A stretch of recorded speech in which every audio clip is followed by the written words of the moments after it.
February 20th, 1943, 07:15 hours, Kasserine Pass, Tunisia. Hauptmann Werner Griezmann of the 21st Panzer Division pressed his eye against the cupola sight of his Panzer IV Ausf G, watching American positions through the pre-dawn haze settling across the mountain pass. His loader, Gefreiter Hans Müller, handed him a cup of ersatz coffee, the thin liquid doing little to ward off the desert morning chill. On his lap sat a crumpled American pamphlet his reconnaissance team had recovered from an abandoned American supply depot the previous evening, its pages describing something called an anti-tank rocket launcher. Griezmann laughed, the sound echoing inside the cramped turret. He held up the pamphlet for his gunner to see. "Look at this, Schuster. The Americans have given their infantry a pipe that shoots fireworks. They actually believe their riflemen can stop German armor with this toy." He tapped the illustration, showing the weapon's modest specifications. 60 millimeters. 75 millimeters of penetration at best. That wouldn't scratch the paint on a half-track, let alone our panzers. His crew joined in the laughter, the tension of the coming offensive momentarily forgotten. Müller squinted at the diagram. "It looks like a stovepipe, Herr Hauptmann. Perhaps the Americans intend to cook their rations inside our tanks once we are burning." More laughter filled the cramped space.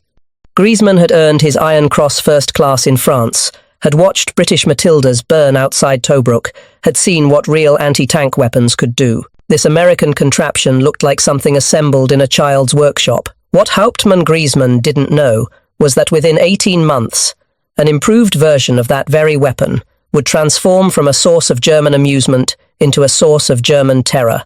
The pipe he dismissed as a toy would evolve through continuous American engineering refinement into a tank-killing system capable of penetrating 100 millimeters of armor. Captured examples of this American innovation would inspire Germany's own Panzerschreck program, a tacit acknowledgement that the weapon Berlin's soldiers mocked had proven devastatingly effective. By the time the war ended, American factories would produce nearly 500,000 launchers and over 15 million rockets, an industrial response so massive it would redefine infantry anti-tank warfare permanently. The confidence of German panzer crews in early 1943 rested on solid foundations, accumulated through 3.5 years of armoured warfare supremacy. Since September 1939, German tanks had crushed Polish cavalry in weeks, outmaneuvered French armour in days, and sent British forces reeling across the deserts of North Africa. The tactics of blitzkrieg had made German panzers the most feared weapons on any battlefield, and the men who crewed them had developed an almost aristocratic disdain for enemy attempts to counter their dominance. The Afrika Korps under General Feldmarschall Erwin Rommel had achieved legendary status through a series of stunning victories that seemed to confirm German invincibility. At Gazala in May 1942, Rommel's forces had captured 33,000 British and Commonwealth prisoners while destroying over 500 tanks in a masterpiece of mobile warfare. The port of Tobruk, which had resisted siege for 8 months in 1941, had fallen in a single day, yielding 2 million gallons of precious fuel and thousands of tons of supplies that kept the Afrika Korps advancing toward Egypt. German tank crews had learned to view their opponents, whether British, Commonwealth, or now American, as capable of delay but incapable of stopping the inevitable advance of German armour. The American soldiers facing them at Kasserine represented, in German estimation, the weakest link in the Allied chain. Intelligence reports characterized them as green, untested, lacking the combat experience that even the frequently defeated British had accumulated through years of warfare. Major General Friedrich von Broich, assessing American capabilities before the offensive, had written, "The American soldier fights adequately in defense, but lacks the flexibility and initiative of his British allies. His equipment is adequate, but unremarkable. His anti-tank capability is negligible." German assessments of American armour were particularly dismissive, grounded in direct observation during the torch landings and subsequent fighting. The M3 Stuart light tank mounted a 37mm gun that German crews joked could not penetrate a panzer's armour even at point-blank range. Its shells bounced harmlessly off German plate, leaving barely visible scratches. The M3 Lee medium tank, with its sponson-mounted 75mm gun and impossibly high profile, presented an unmistakable silhouette that made it an easy target from extreme ranges. German gunners called it the coffin for 7 brothers in reference to its large crew. Even the newer M4 Sherman, just beginning to appear in North Africa, was considered inferior to the Panzer IV in both armor protection and gun performance. As for American infantry anti-tank weapons, German after-action reports from the November 1942 Operation Torch landings had been uniformly contemptuous. The standard American anti-tank capability centered on the 37mm M3 towed gun, a weapon German Panzer crews had learned to ignore entirely. Its shells bounced harmlessly off German armor at any meaningful range. Some American units had been issued a new weapon, the 2.36-inch M1 rocket launcher, but initial encounters had produced little concern among German armored units. Most troops receiving these weapons had never seen them before, unpacking them from shipping crates aboard transports en route to North Africa.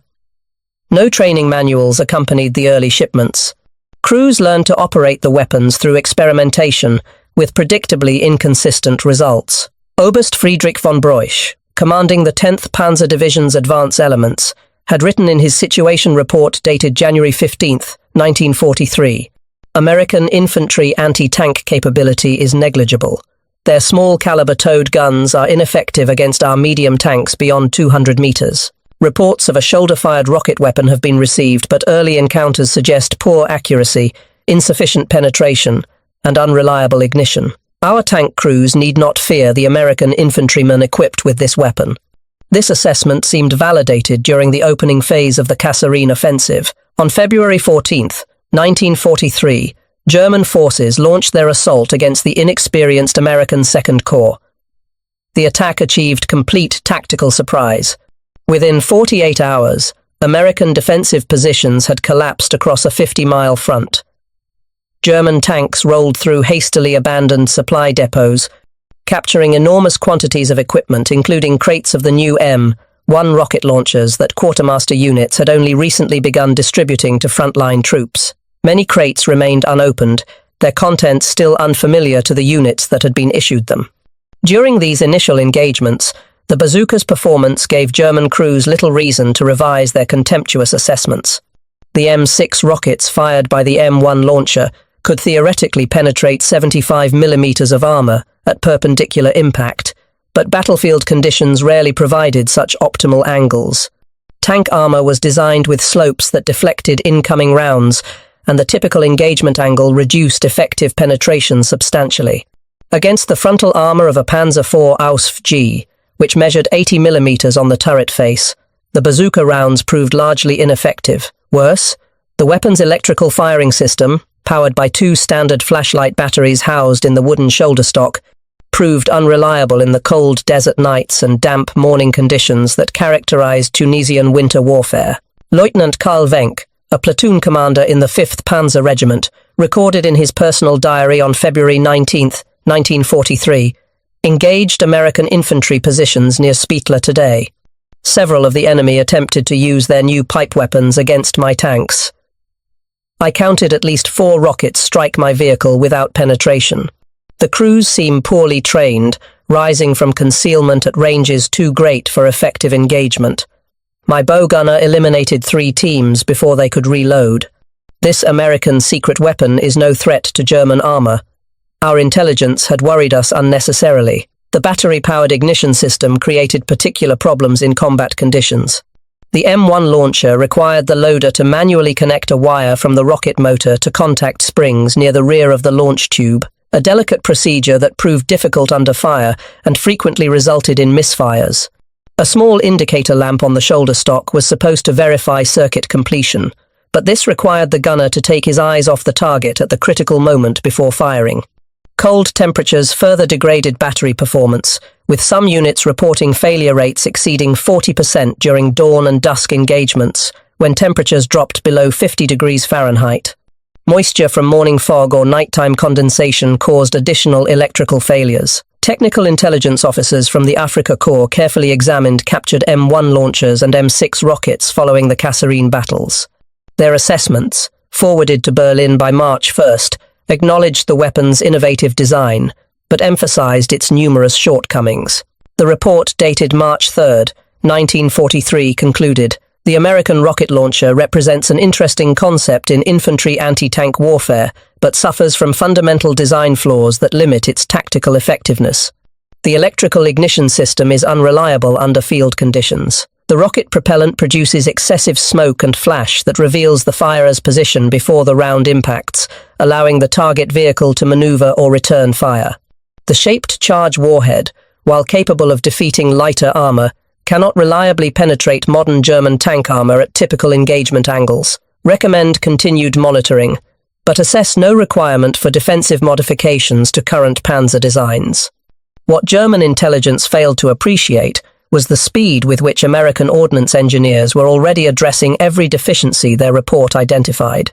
The fundamental concept behind the bazooka, a man-portable shaped charge delivery system that could be manufactured cheaply and in enormous quantities, represented a revolutionary approach to infantry anti-tank warfare.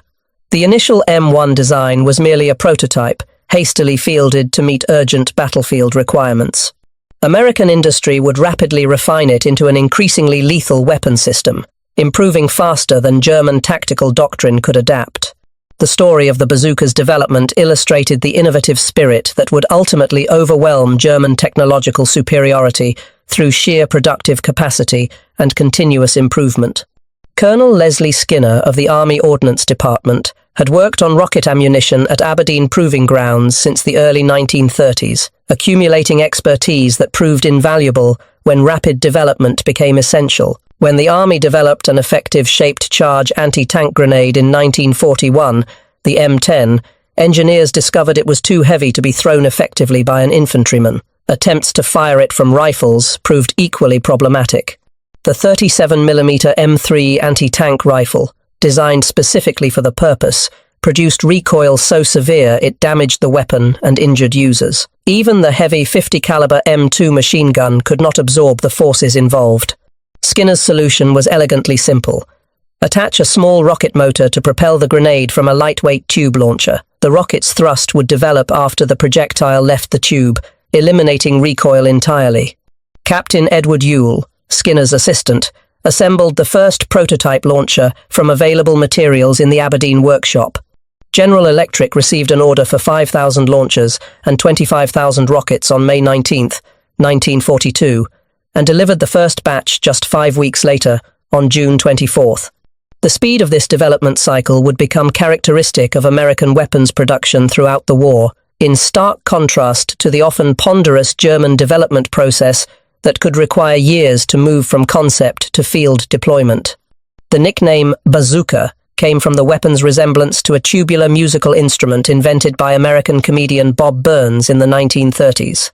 Burns had created the original bazooka from 2 gas pipes and a whiskey funnel, playing it during radio performances to great popular amusement. The humor, implicit in naming a deadly weapon after a comedy prop, perfectly captured the initial German perception of the American rocket launcher. That perception would prove catastrophically mistaken. American ordnance engineers launched an aggressive improvement program before the first M1 launchers even reached combat units. Reports from training exercises in the United States had already identified electrical reliability as a critical weakness. Battlefield reports from North Africa, carefully analysed at Aberdeen Proving Grounds, confirmed these concerns and added new ones. A systematic effort to address every identified deficiency began immediately, driven by the understanding that American infantry desperately needed effective man-portable anti-tank capability. The simplified M9A1 launcher, adopted in July 1943, implemented the first round of improvements. Engineers eliminated the troublesome control box safety mechanism in favour of insulated wire contacts at the rear of the tube, reducing both weight and potential failure points. A mesh flash deflector screen added to the muzzle protected the gunner from slow-burning rocket motors that occasionally continued propelling sparks and debris after the projectile departed. Steel wire wrapping reinforced the rear section of the launch tube against the rare but dangerous rocket motor detonations that had injured several gunners during training. The front hand grip was removed, and sights were simplified to fixed positions, suitable for right-handed shooters only. In total, American factories produced 59,932 M9A1 launchers, but the most significant improvement came with the M9 launcher, accepted for production in October 1943. This comprehensive redesign addressed virtually every deficiency German intelligence had identified in their captured weapon assessment. The battery ignition system, source of countless misfires in cold and wet conditions, was replaced with a magneto-type electrical generator mechanically operated by squeezing the trigger. No batteries meant no temperature-dependent failures, no moisture-related shorts, and no concerns about battery shelf life or replacement supply. The launcher barrel was lengthened from 54 inches to 61 inches, allowing complete propellant burn within the tube and eliminating both the need for the muzzle flash deflector and the hazard it had been designed to address. Most importantly, for airborne troops and other units requiring maximum portability, the M9 featured a quick disconnect coupling that allowed the launcher to separate into two 31-inch sections for easier transport. Paratroopers who had struggled to jump with the awkward 54-inch M9A1 tubes could now carry the M9 in equipment bundles or strapped to their bodies without interference. American factories produced 26,987 M9 launchers before the improved M9A, one variant entered production in June 1944. The M9A1 incorporated further refinements, including an improved barrel coupling mechanism, additional wire wrapping for strength against tube stress, and the T90 optical reflex sight that dramatically improved accuracy at longer ranges. Where the original M1 launcher relied on crude iron sights marked for ranges of 100, 200, and 300 yards, the optical sight on the M9A1 enabled trained crews to engage targets with reasonable accuracy at ranges approaching 400 yards. American factories ultimately produced 277,819 M9A1 launchers, making it by far the most numerous variant. Simultaneously, American engineers redesigned the rocket ammunition with equal determination. The M6A1 rocket modified the fuse mechanism and fin configuration for improved reliability, addressing the sensitive detonator problems that had caused premature explosions during rough handling. The M6A3, introduced alongside the M9 launcher, represented a substantial increase in lethality that would fundamentally alter German attitudes toward the American infantry threat. Engineers replaced the conical ballistic cap with a hemispherical nose that improved detonation reliability when striking targets at oblique angles, the typical engagement geometry in combat. The improved M400 detonator included an additional safety mechanism, a spring-loaded striker block that only released after the rocket left the launcher barrel, dramatically reducing accidents during handling and loading. More significantly for combat effectiveness, changing the shaped charge cone from steel to copper increased armor penetration by approximately 30%, from 75 mm to 100 mm at perpendicular impact. 100 mm of penetration transformed the bazooka from a marginal annoyance into a genuine threat. This capability meant the improved weapon could now defeat the side armor of virtually any German tank in service. The Panzer IV Ausf H, mainstay of German armored divisions, featured 80 mm of side armor that the M6A3 could penetrate reliably at ranges under 150 meters. Even the vaunted Panzer V Panther, Germany's most advanced medium tank, with its 80 mm side armor, became vulnerable to flank attacks. The Tiger I's side armor, also measuring 80 mm, offered no immunity to the improved American rocket. Only direct frontal attacks against these heavy tanks remained largely ineffective, but American infantry doctrine never envisioned the bazooka as a weapon for frontal tank engagements. The bazooka was designed for ambush, for close-range flank shots from hedgerow positions and ruined buildings, for the desperate defensive moment when German armor overran infantry positions and presented their vulnerable sides and rears. In these scenarios, 100 mm of penetration proved more than sufficient to kill tanks that German propaganda had declared invincible. The transformation in German attitudes began gradually during the Italian campaign, following the September 1943 landings at Salerno. Operation Avalanche placed American Fifth Army forces ashore against determined German resistance, with the 16th Panzer Division counterattacking the beachhead before adequate heavy weapons could be landed. In previous campaigns, such a situation would have guaranteed disaster for the defending infantry. At Salerno, American troops held their positions, in part through effective employment of improved anti-tank weapons, including the first significant use of M9 launchers with M6A3 rockets. Hauptmann Otto Weidinger of the 16th Panzer Division wrote in his after-action report, dated September 15, 1943, American infantry resistance significantly exceeded expectations during counterattacks against the Salerno beachhead. Multiple tanks lost to close-range infantry weapons during approach to final defensive positions. Preliminary assessment suggests improved American rocket effectiveness, possibly new ammunition type with enhanced penetration capability. Recommend careful approach to built-up areas and hedgerow terrain where infantry ambush positions are difficult to detect. The Americans appear to have addressed some deficiencies noted in earlier encounters. The fighting around Anzio, beginning in January 1944, further demonstrated improved American defensive capability against German armor. The beachhead, surrounded and under constant pressure from German forces, including elements of the German Panzer Division and the 14th Panzer Corps, held despite repeated armored assaults that should have overwhelmed the confined defensive perimeter. German commanders committed tank after tank to breakthrough attempts, confident that American infantry could not hold without substantial armored support of their own. They discovered instead that infantry equipped with improved anti-tank weapons could exact a terrible toll on attacking armor. German situation reports began noting specific instances of tanks lost to infantry rocket fire, a development that would have seemed unlikely based on Kasserine assessments barely 11 months earlier.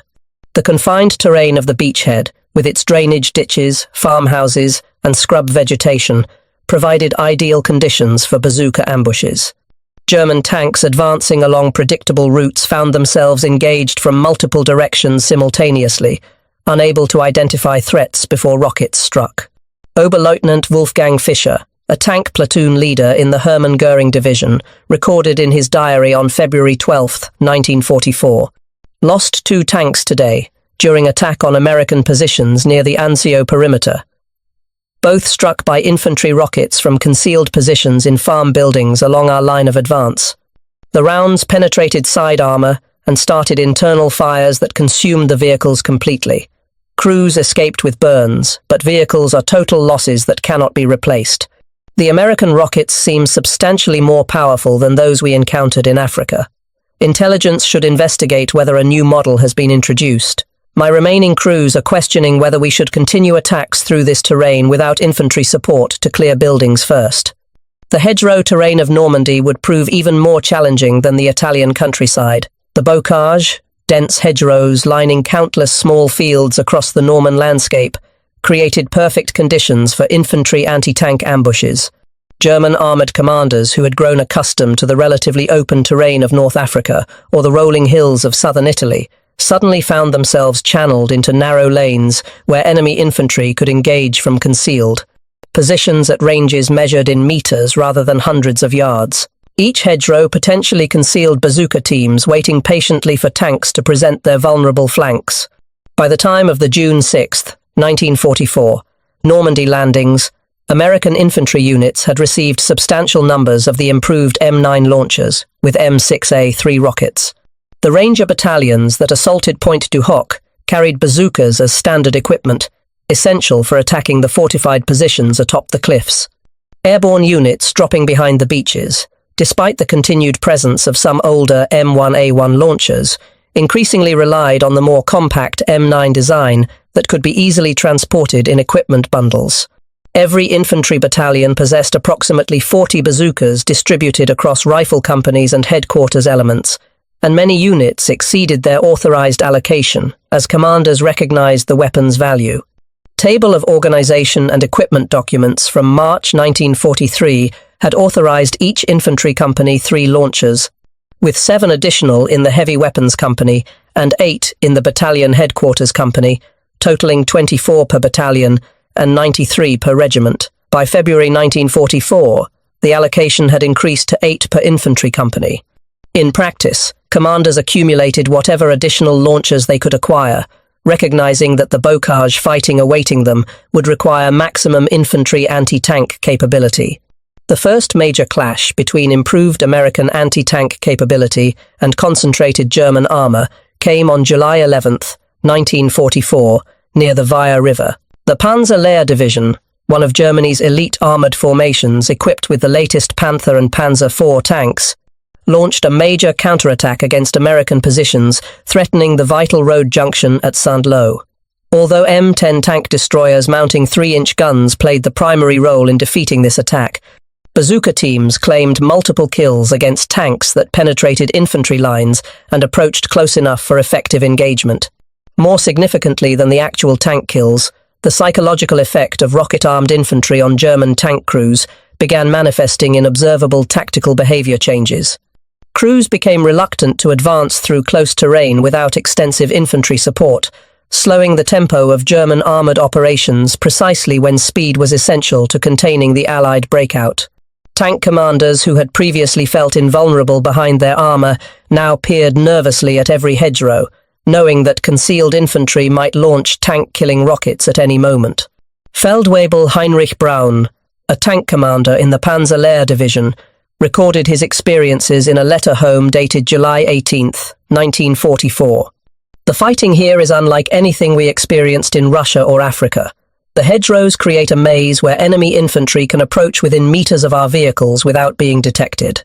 Twice this week, American soldiers have fired their rockets at my tank from distances so close I could see their faces through my vision blocks. The first rocket struck our side armor and penetrated completely, wounding my loader severely. He lost his arm and was evacuated to a hospital in Germany. The second rocket passed so close to my cupola that I felt the heat through the hatch. We have learned to fear these American pipe weapons that we once mocked. They have improved them somehow.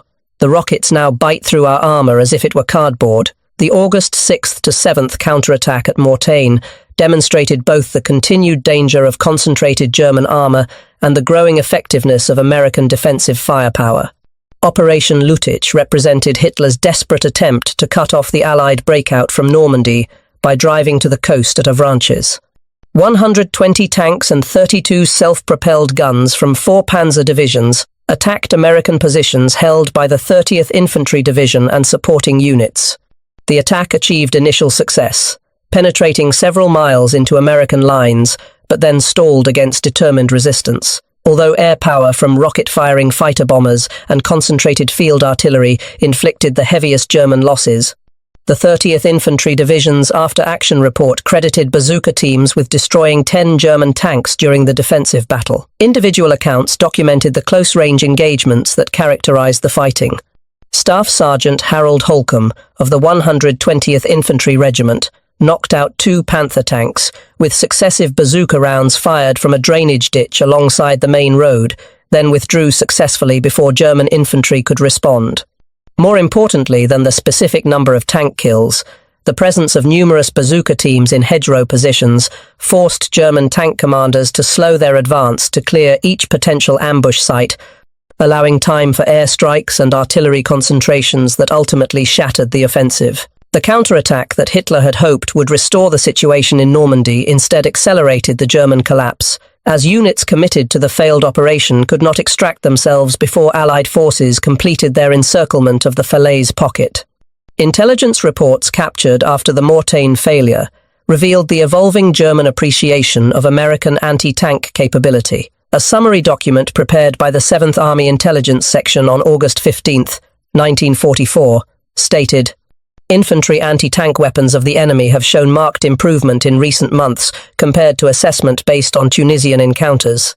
The American rocket launcher now penetrates approximately 100 millimeters of armor, sufficient to defeat side and rear armor on all current Panzer models, including Panther and Tiger. Tactical recommendations include increased infantry accompaniment for armored operations in close terrain and avoidance of engagement in built-up areas where practical. The psychological effect on tank crews must not be underestimated, as crews are increasingly reluctant to advance without infantry screens."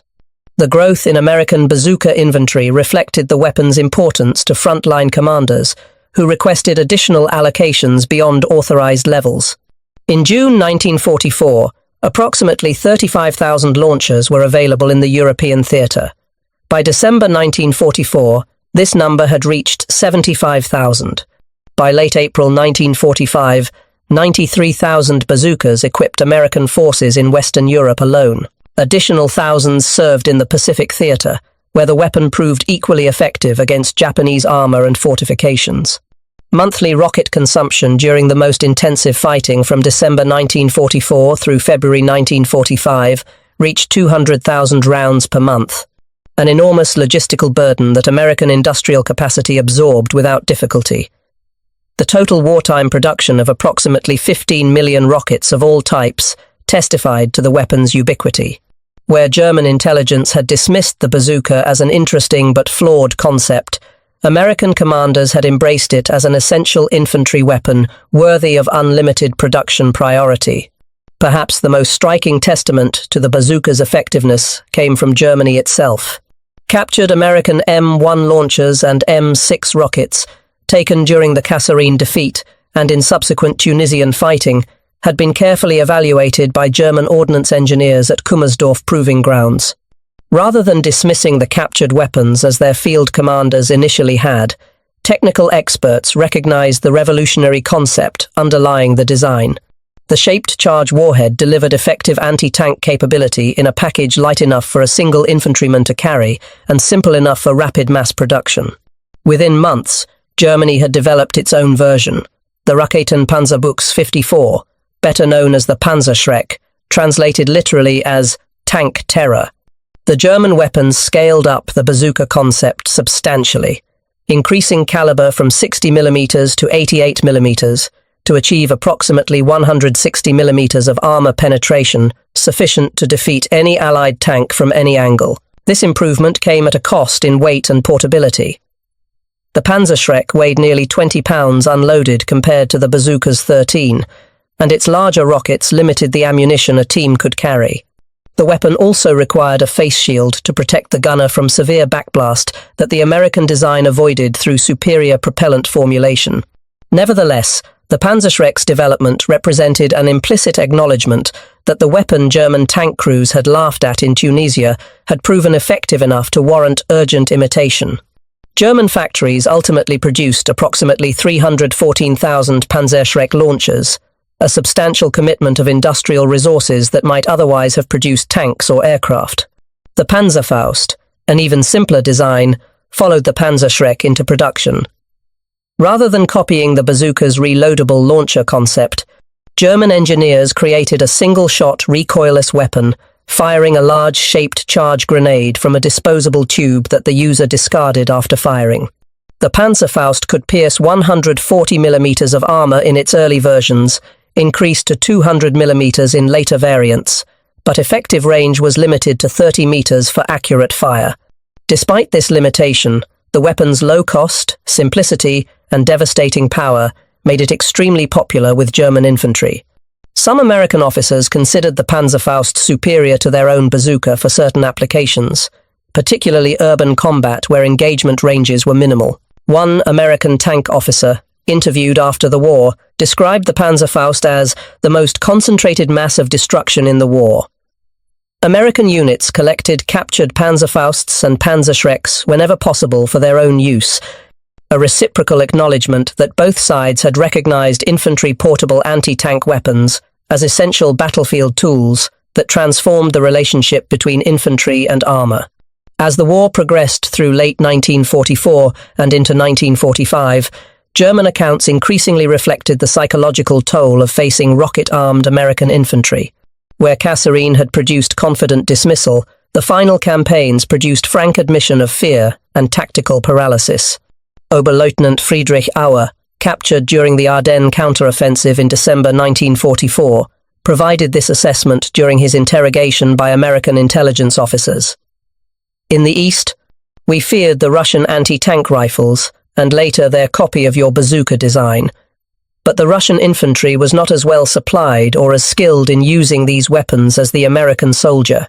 Every American infantryman seems to have access to one of these launchers.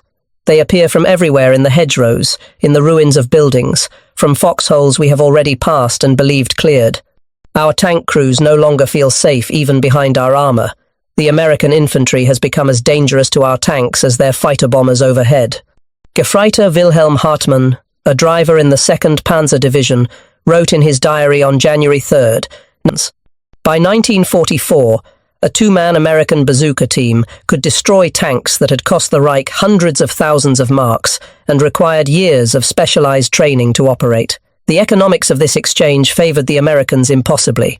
Documents discovered in German military archives decades after the war revealed the full scope of Berlin's concern about the evolving American infantry threat.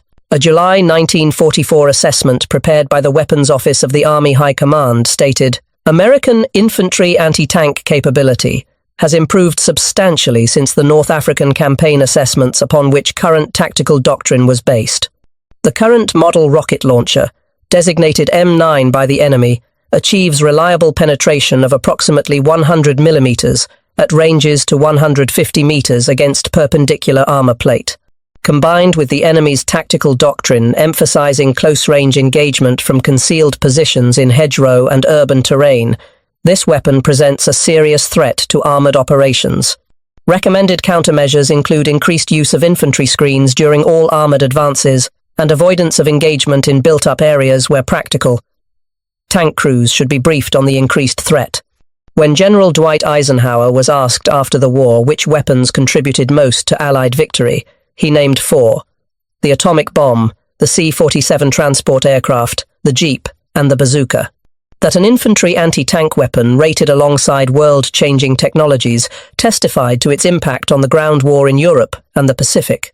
From the beaches of Sicily to the hedgerows of Normandy to the forests of the Ardennes, improved bazookas had given American infantry the confidence to stand against German armor, fundamentally transforming the psychological dynamic of the battlefield. Hauptmann Werner Griezmann survived the war, captured during the collapse of the Afrika Korps in May 1943 before he could experience the improved American weapons directly. At a veterans gathering in Munich in 1962, he was asked about his memories of American weapons by an American military historian researching infantry anti-tank warfare. His response was recorded for the historical record. "I laughed at their bazooka at Kasserine. We all did. Every tank commander in my regiment. It seemed so primitive compared to our 88mm guns, so inadequate against our armor. But the Americans improved it faster than anyone thought possible, faster than we could adapt our tactics to counter. By the time I was captured, my replacement wrote that the new American rockets could kill a tiger from the side at close range.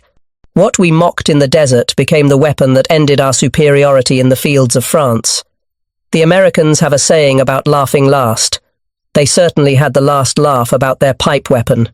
The bazooka's transformation from mockery to menace encapsulated a larger truth about the Second World War that German strategists failed to appreciate until too late. German engineering excellence and tactical brilliance could not overcome American industrial capacity. 1945, during the final stages of the Ardennes battle, lost our commander today to an American rocket. We were advancing through a village near Bastogne when the round struck our turret from a cellar window less than 20 meters away. The penetration killed Hauptmann Schiller instantly, the jet of metal passing through his body before he could react.